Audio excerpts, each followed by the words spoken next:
My name's Risha. I'm a senior at Waverly High School, and my poem is called Poetry Corporation. There we go.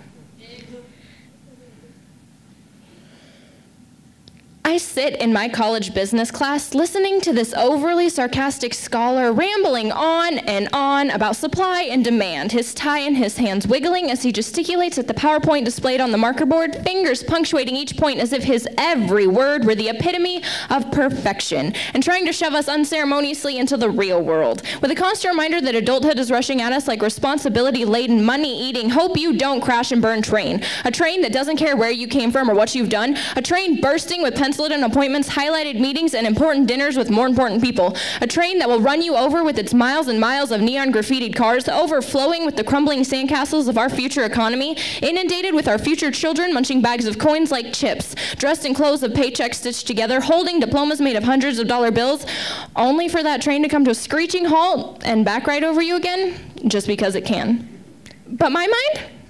My mind is on poetry. I know I should be listening to this man with his degree already in hand, trying to prepare me for the minimum maintenance road of an unplanned future, the whitewater tidal wave of mismanaged time, but all I want to do is beg him to be quiet.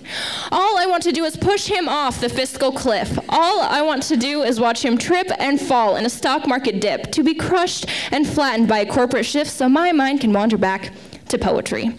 My summer fling that turned into a lifelong commitment. I want to write poems with words that don't just shake, but earthquake. And as I pour painstakingly over my blue-lined paper, ignoring the ache growing in my hand, the pain of unspoken words pounding in my chest, trying to make my words take shape and take flight, hoping one day they just might ignite a fire in someone else, and like dynamite, their words will explode from the stage. Their poems, a colorful, coalescing kaleidoscope of emotion, a means of coping when the shouting gets too loud, and no matter how high you crank the volume, there's just no way the screams of the guitar can drown out the screams of our voices. The struggle to be heard over the roaring silence of ignorance and the refusal to give something new a chance.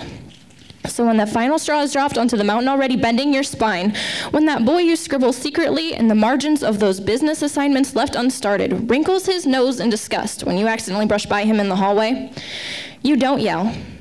You don't pout. You grab your notebook and you write. But those feelings, that desire isn't allowed in business where once free people get bound into a straitjacket suit and tie. Maybe we don't want to become pencil-pushing pushovers, faded gray ornaments for a dull gray cubicle. Maybe we just want to write poems, poems made of tidal waves, poems made of trains, poems made of fireworks, poems made of earth, rumbling, life-shattering thunder, because that sound is the only business we're in.